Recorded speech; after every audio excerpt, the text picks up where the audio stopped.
ಆಮೇಲೆ ಇದು ಶುಕ್ರ ಅಂತೇಳಿ ಹಿಂದೆ 18 ಜನ ವಾಸ್ತುಶಿಲ್ಪಿಗಳಿದ್ರು ಅಂತ ಹೇಳ್ತಾರೆ.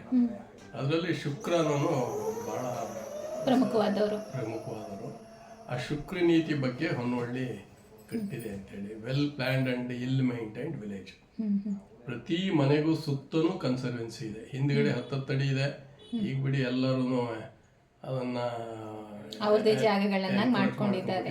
ಹೇಳೋರು ಕೇಳೋರಿಲ್ಲ. ಹಿಂದೆಲ್ಲ ಪಟೇಲ್ ಶಾನುಭಾವ್ರ ಕಾಲದಲ್ಲಿ ಬಿಯಾದ ಆಡಳಿತ ಇದ್ದಿದ್ದರಿಂದ ಗ್ರಾಮ ಸ್ವರಾಜ್ಯ ಅನ್ನೋದು ಆಗ್ಲೇ ಇತ್ತು. ನಾವೆಲ್ಲ ಮಕ್ಕಳಲ್ಲಿ ನೋಡಿದ್ದು. ಈ ಊರಿನ ಕೆರೆ ಮೇಂಟೈನ್ ಮಾಡೋದು ಈಗಿನ ಹಾಗೆ ಸಾರ್ವಜನಿಕರಿಗೆ ಏನ್ ಕೊಡ್ಬೇಕು ಮೂಲಭೂತ ಸೌಕರ್ಯಗಳನ್ನ ಪ್ರತಿಯೊಂದನ್ನು ಈ ಊರಲ್ಲಿ ಕೊಟ್ಟಿದ್ರು. ಇವರೆಲ್ಲರೂ ಮಾಡ್ಕೋತಾ ಇದ್ರು. ತೋಟಿ ತಳವಾರರು, ಪಟೇಲ್ರು, ಶಾನುಭಾವ್ರು, ಕುಳುವಾಡಿ, ಚೆಲುವಾದಿ ಇವರೆಲ್ಲ. ಆಮೇಲೆ ಹಜಾಮ, ಪಂಡಿತ ಇವರಿಗೆಲ್ಲ ಇನಾಮ್ ಇತ್ತು. ಇನಾಮ್ ಜಮೀನುಗಳು. ಅದನ್ನ ಅನುಭವಿಸ್ಕೊಂಡು ಊರಿನಲ್ಲಿ ಹಾಗೆ ಕೆಲಸನ ಉಚಿತವಾಗಿ ಕೆಲಸಗಳು ಮಾಡ್ಕೊಡ್ತೀವಿ. ನೋಡಿ, ಎಷ್ಟೋ ಜನಕ್ಕೆ ಈ ರೀತಿ ಹುದ್ದೆಗಳೆಲ್ಲ ಇತ್ತು, ಈ ಹುದ್ದೆಗಳಿಗೆ ಈ ತರ ಹೆಸರುಗಳಿತ್ತು ಅನ್ನೋಂಥದ್ದೇ ನಮ್ಮ ಇವಾಗಿನ ಜನರೇಷನ್ ಅವರಿಗೆ ಮಾಹಿತಿ ಇಲ್ಲ. ಚೆಲುವಾದಿ ಅಂತಂದ್ರೆ ಊರನ್ನ ಸ್ವಚ್ಛ ಮಾಡೋರು. ಕುಳುವಾಡಿ ಅಂತಂದ್ರೆ ಊರಲ್ಲಿ ಏನ್ ಕಾರ್ಯಕ್ರಮ ಆಗುತ್ತೆ ಅದನ್ನ ಟಾಮ್ ಹಾಕೊಂಡು ಹೇಳ್ಕೊಂಬರೋರು. ಹೀಗೆ ತೋಟಿ, ತಳವಾರ, ಕೊಳವಾರ. ತೋಟಿ ತಳವಾರ ಅಂದ್ರೆ ಪಟೇಲರಿಗೆ ಬಲಗೈ ಎಡಗೈ ಇದ್ದ ಹಾಗೆ. ಅವರು ಎಲ್ಲ ಊರಿನ ವಿಷಯಗಳನ್ನು ಬಂದು ಪಟೇಲರು ಹೇಳೋರು. ಆ ಪಟೇಲರು ಹಿಂದಿನ ಕಾಲದಲ್ಲಿ ಅಕ್ಷರಸ್ಥಿದ್ರೆ ಅವರೇನೆ ಮೇಂಟೈನ್ ಮಾಡೋರು ರಿಜಿಸ್ಟರ್ಗಳನ್ನೆಲ್ಲ. ಆದ್ರೆ ಎಲ್ಲಿ ಅಕ್ಷರಸ್ಥ ಇರ್ತಿರ್ಲಿಲ್ಲ ಅಂತ ಕಡೆ ಶಾನುಭೋಗರು ಮಾಡೋರು. ನಮ್ಮ ತಂದೆ, ನಮ್ಮ ಅಜ್ಜನ ಕಾಲದಿಂದಲೂ 8ನೇ ತಲೆಮಾರಿಂದಲೂ ಇವರೆಲ್ಲ ಅಕ್ಷರಸ್ಥರಿಂದ ಇವರೇ ಎಲ್ಲವೂ ಚೆನ್ನಾಗಿ ನಿರ್ವಹಣೆ ಮಾಡ್ಕೊಂಡ್ಬರ್ತಾರೆ. ಅಂದ್ರೆ ನಿಮ್ಮ ಫ್ಯಾಮಿಲಿನೇ ಪಟೇಲ್ರ ಫ್ಯಾಮಿಲಿ? ಹೌದೌದು, ಪಟೇಲ್ ಫ್ಯಾಮಿಲಿನೇ ಇದು. ಮೂಲತಃ ಮೂಲ ಪುರುಷ ನಮಗೆ 8ನೇ ತಲೆಮಾರು ಹೆಬ್ಬಾರಿಯ ಅಂತ. ಅದು ನಮಗೆ ರೆವಿನ್ಯೂ ದಾಖಲೆಗಳಲ್ಲೂ ಸಹ ಹೆಬ್ಬಾರಿಯ ಸಿಕ್ಕಿದೆ. ಅದನ್ನ ನೋಡಿದ್ದು ನಾವು. ಇತ್ತೀಚೆಗೆ ಅದೇನೋ ಎಲ್ಲ ರಿಆರ್ಗನೈಸ್ ಮಾಡ್ತಿದೀವಿ ಅಂತೇಳಿ ಅದು ಸಿಗ್ತಾ ಇಲ್ಲ. ಅದಿನ್ನೂ ಪೂರ್ತಿ ಆಗಿಲ್ಲ. ಅವೆಲ್ಲ ಮಾಡ್ತಾ ಇದ್ದಾರೆ. ಅದು ಮಾಡಿದಾಗ ನಮಗೆಲ್ಲ ಅವಕಾಶಗಳು ಸಿಗುತ್ತೆ. ಏನು ನಮ್ಮ ಸುತ್ತಮುತ್ತ ತಾಲೂಕು ಏನಿದೆ ಅಂದ್ರೆ ನೀವೇನು ಹೇಳಿದ್ರಿ, ಹಾರ್ನಹಳ್ಳಿ, ಹೊನ್ನವಳ್ಳಿ 2 ಜೋಡಿ ಹಳ್ಳಿಗಳು ಅಂತ. ಅದೇ ರೀತಿ ಅರಸೀಕೆರೆಯಲ್ಲಿ, ಹಾರ್ನಹಳ್ಳಿಲಿ ದೇವಸ್ಥಾನ ತುಂಬಾ ಚೆನ್ನಾಗಿದೆ. ಅಂದ್ರೆ ಹಾರ್ನಹಳ್ಳಿನ ಸಂಸ್ಥಾನ ಮಾಡ್ಕೊಂಡು. ಅರಸೀಕೆರೆ ಒಂದು ಕಾಲದಲ್ಲಿ ಲರ್ನಿಂಗ್ ಸೆಂಟರ್ ಆಗಿತ್ತು. ನಾನು ಒಂದು ಡೆಸರ್ಟೇಷನ್ ಅಲ್ಲಿ ಅದನ್ನ ಮೆನ್ಷನ್ ಮಾಡಿದ್ದೀನಿ. ಶಿವಾಲಯ ಇದೆಯಲ್ಲ ಅರಸೀಕೆರೆ, ಅದು ಲರ್ನಿಂಗ್ ಸೆಂಟರ್ ಆಗಿದೆ. ಲರ್ನಿಂಗ್ ಸೆಂಟರ್ ಹಿಂದೆಲ್ಲ ಹೆಂಗೆ ಗುರುಕುಲ ಅಂತ ಪಾಠಶಾಲೆ ಇತ್ತು. ಈಗಲೂ ಲಕ್ಷ್ಮೀನಾರಾಯಣ ಸ್ವಾಮಿ ದೇವಸ್ಥಾನದಲ್ಲಿ ಮುಂದ್ಗಡೆ 2 ರೂಮ್ ಇದೆ.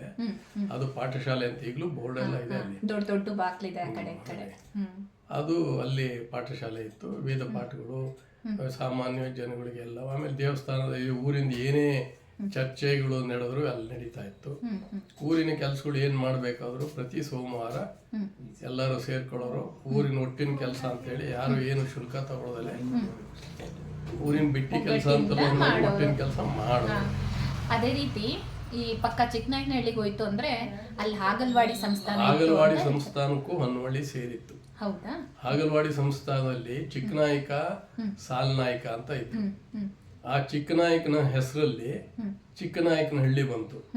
ಸಾಲ್ನಾಯಕನ ಹೆಸರಲ್ಲಿ ಸಾಲ್ಕಟ್ಟೆ ಅಂತ ಬಂತು. ನನಗೆ ಹೆಚ್ಚು ಜ್ಞಾಪಕ ಆಗ್ತಾ ಇಲ್ಲ, ನೀವು ಹೇಳಿದ್ರಿಂದ.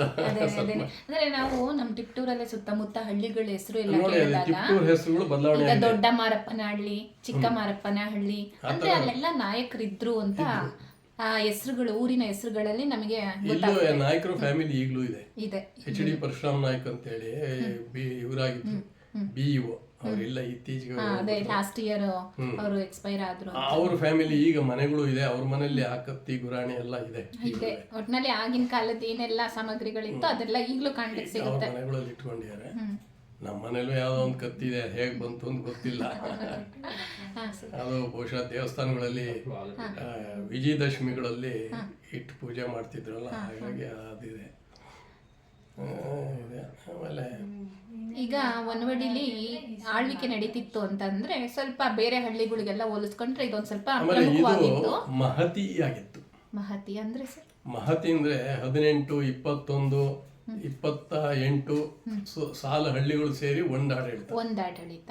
ಹಾಗಾಗಿ ಇಲ್ಲಿ ಏನು ನಮಗೆ ನಮ್ಮ ಊರಲ್ಲಿ ನಮ್ಮ ತಂದೆಯವರು 18 ಹಳ್ಳಿದು ಎಲ್ಲರೂ ನ್ಯಾಯ ತೀರ್ಮಾನಗಳು ಇವರೇ ಮಾಡ್ತಾ ಇದ್ರು. ನಿಮ್ಮ ತಂದೆಯವ್ರ ಹೆಸರು ಸರ್?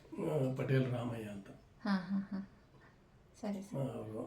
ಅವರ ತಂದೆ ಹೆಸರು ಅಪ್ಪಣ್ಣಯ್ಯ, ಅವ್ರ ತಂದೆ ಹೆಸರು ರಾಮಣ್ಣ, ಅವ್ರ ತಂದೆ ಹೆಸರು ಅಪ್ಪಾಜಯ್ಯ, ಅವ್ರ ತಂದೆ ಹೆಸರು ರಾಮಯ್ಯ, ಅವ್ರ ತಂದೆ ಹೆಸರು ಅಪ್ಪಾಜಯ್ಯ, ಅಪ್ಪಾಜಯ್ಯನ ತಂದೆ ಹೆಸರು ಹೆಬ್ಬಾರಯ್ಯ. ಸರ್ ನಿಮ್ಮ ಏಜ್ ಈಗ?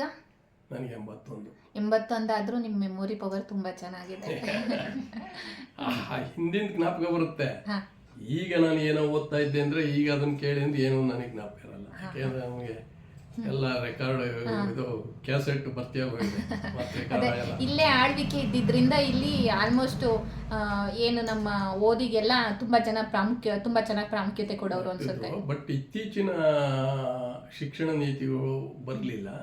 1961ನೇ ಇಸ್ವಿನಲ್ಲಿ ನಮ್ಮ ತಂದೆಯವರು ಹೈಸ್ಕೂಲ್ ಶುರು ಮಾಡಬೇಕು ಅಂತ ಮಾಡಿದ್ರು. ಆವಾಗ ಊರಿನ ರಾಜಕೀಯ ಶುರು ಆಯಿತು. ಯಾಕೆ ಮಾಡಬೇಕು, ಅವ್ರು ಪ್ರೆಸಿಡೆಂಟ್ ಆಗ್ತಾರೆ, ಅವ್ರ ಮಗ ಹೆಡ್ ಮಾಸ್ಟರ್ ಆಗ್ತಾನೆ, ಅವನ್ ಸೆಕ್ರೆಟರಿ ಆಗ್ತಾನೆ. ಹಿಂಗೆ ಒಳ ರಾಜಕೀಯದಿಂದ ಒಂದು ವರ್ಷ ನಿಧಾನ ಆಯ್ತು. ಹೊನ್ನೊಳ್ಳಿ ರೂರಲ್ ಎಜುಕೇಶನ್ ಸೊಸೈಟಿ ಅಂತೇಳಿ ಅವಾಗೆಲ್ಲ ಜನ 2 ರೂಪಾಯಿ 5 ರೂಪಾಯಿ 10 ರೂಪಾಯಿ ಕೊಟ್ರೆ ತುಂಬಾ ದೊಡ್ಡದು. ಇತ್ತೀಚೆಗೆ ಅದೊಂದು ಪುಸ್ತಕ ಸಿಕ್ತು, ಎಲ್ಲ ಯಾರ್ಯಾರು ಒಂದಿಗೆ ಕೊಟ್ಟಿದ್ರು ಅದೆಲ್ಲ. ಅಂದ್ರೆ ಇಲ್ಲಿ ಜನ ತುಂಬಾ ಜಾಸ್ತಿ ನಮ್ಮ ಏನಿದೆ ಅಂದ್ರೆ ರೈತರೇ ಅಂದ್ರೆ ಕೃಷಿಗೆ ಜಾಸ್ತಿ ಒತ್ತು ಕೊಟ್ಟಿದ್ರು. ಎಲ್ಲರೂ ಕೃಷಿ ಮಾಡ್ತಿದ್ರು. 18 ಕೋಮ್ನವರು ಕೃಷಿ ಮಾಡ್ತಿದ್ರು. 18 ಕೋಮ್ ಇಲ್ಲಿ 18 ಹಳ್ಳಿ ಸುತ್ತ. ಆಮೇಲೆ 18 ಹಳ್ಳಿಗೆ ಸೇರಿದ ಗ್ರಾಮ ದೇವತೆ ಇದು ಹೊನ್ನವಳ್ಳಿ ಅಮ್ಮ. ಆಮೇಲೆ ಇನ್ನೊಂದು ವಿಶೇಷ ಏನಂದ್ರೆ ಇಲ್ಲಿ ದೇವಸ್ಥಾನಗಳು 2 ಇದೆ. ಊರೊಳಗೆ ಉತ್ಸವ ಮೂರ್ತಿ, ಊರು ಹೊರಗೆ ಮೂಲ ಮೂರ್ತಿ. ಅದು ಇದು ಕೈಲಾಸೇಶ್ವರ ಆಗ್ಬೋದು, ಕೊಲ್ಲಾಪುರದಮ್ಮ ಆಗ್ಬೋದು, ಕಾವಲು ಬಂದಮ್ಮ ಆಗ್ಬೋದು, ಬನಶಂಕರಿ ಅಂತಾರೆ. ಅದು ಅಲ್ಲಿ ಹೊರಗಡೆ 1.5 ಕಿಲೋಮೀಟರ್ ದೂರದಲ್ಲಿದೆ. ಇದು ಹೊನ್ನೊಳ್ಳಮ್ಮ ಆಚೆಲ್ಲಿದೆ, ಊರೊಳಗೆ ಹೋಗಿದೆ. ಈ ಲಕ್ಷ್ಮೀನಾರಾಯಣ ದೇವಸ್ಥಾನದ ಬಗ್ಗೆ ಬರೀ ಉಂಬಳಿ ಕೊಟ್ಟಿರೋದಿದೆ ಹೊರತು ಅದು ಯಾರು ಕಟ್ಟಿದ್ರು ಏನು ಅಂತ ಗೊತ್ತಿಲ್ಲ. ಸುಮಾರು 800 ವರ್ಷ ಹಳೆಯದು ಅಂತ ಹೇಳ್ತಾರೆ. ಹಾಗಾಗಿ ಅದು ಸುಮ್ಮನೆ ಯಾರೋ ಅಲ್ಲೊಂದು ಬೋರ್ಡ್ ಹಾಕಿದ್ದಾರೆ, ಚೋಳರ ಕಾಲದ್ದು ಅಂತ ಬರೆದ್ಬಿಟ್ಟಿದ್ದಾರೆ. ನಮಗೆ ಚೋಳರದ್ದು ಅಂತ ಅನ್ಸಲ್ಲ.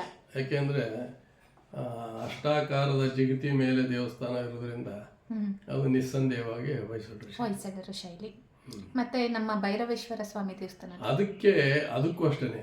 ಯಾವಾಗ ದೇವಸ್ಥಾನ ಕಟ್ಟಿರೋನಲ್ಲ ಅಲ್ಲಿ ಕೆಲವು ಶಾಸನಗಳಿದೆ, ಮಾಸ್ತಿ ಕಲ್ಲುಗಳಿದೆ. ಆ ಮಾಸ್ತಿ ಕಲ್ಲುಗಳು ಯಾರ್ಯಾರು ಅವಾಗ ಊರಿಗೋಸ್ಕರ ಹೋರಾಡಿದ್ರು ಅಥವಾ ಇದನ್ನು ಮಾಡಿರೋ ಆ ಮಾಸ್ತಿ ಪಕ್ಕದಲ್ಲಿ ಒಂದು ಇದಿದೆ, ಜೋಗಪ್ಪ ಮಠ ಅಂತೇಳಿ. ಆ ಜೋಗಪ್ಪನ ಮಠ ಇತ್ತು. ಅದು ಅಲ್ಲಿ ಯಾರು ಇಲ್ಲ, ಈಗ ಯಾರೊಬ್ರು ಪೂಜೆ ಮಾಡ್ಕೊಂಡು ಹೋಗ್ತಾರೆ. ಆಮೇಲೆ ಪ್ರತಿಯೊಂದು ಕೋಮಿಗೂ ಒಂದೊಂದು ದೇವಸ್ಥಾನ ಇದೆ. ಇವರಿಗೆ ಕ್ಷತ್ರಿಯರು ಅರಸು ಮಕ್ಕಳು ಅಂತಾರೆ ಇಲ್ಲಿ, ಅವರಿಗೆ ರಾಮಂದ್ರ ಇದೆ. ಆಮೇಲೆ ವಾಡೆಬಳೆ ಸಿದ್ದರಾಮೇಶ್ವರ ಅಂತಿದೆ. ರೇವಣ್ಣಪ್ಪ ಮಠ ಅಂತ ಹಾಲು ಮತದವರಿಗಿದೆ. ಮತ್ತೆ ಲಿಂಗಾಯತರಿಗೆ ಕೃಸಿದ್ದೇಶ್ವರ ಮಠ ಅಂತಿದೆ. ಭೈರೇಶ್ವರ ದೇವರು ಲಿಂಗಾಯತರು ಜಾಸ್ತಿ ನಡ್ಕೋತಾರೆ. ಹಾಗಾಗಿ ಲಕ್ಷ್ಮೀನಾರಾಯಣ ಎಲ್ಲ 18 ಕೋಮು ನಡ್ಕೋತಾರೆ. ಊರಿನ ಪ್ರಮುಖ ದೇವಸ್ಥಾನ. ಅದೇ 14 ದಿನ ಜಾತ್ರೆ ಆಗುತ್ತೆ. 14 ದಿವಸ ಜಾತ್ರೆ. ಮೇ ಮಂತ್ ಅಲ್ಲೆಲ್ಲ, ಅದು ವೈಶಾಖ ಮಾಸದಲ್ಲಿ. ಎಲ್ಲಾರು ಯಾರ್ಯಾರ ಹತ್ರ ಹೋಗಿದ್ರ ಏನಾದ್ರು ವಿಷಯ? ಆ ದೇವಸ್ಥಾನದ್ದು ಯಾತ್ರೆ ಹೋಗಿ ಅಲ್ಲಿ ಯಾರು ಇರ್ಲಿಲ್ಲ. ನಾನು ಬರೀ ವಿಡಿಯೋ ಮಾಡಿದೆ ಅಷ್ಟೇನೆ.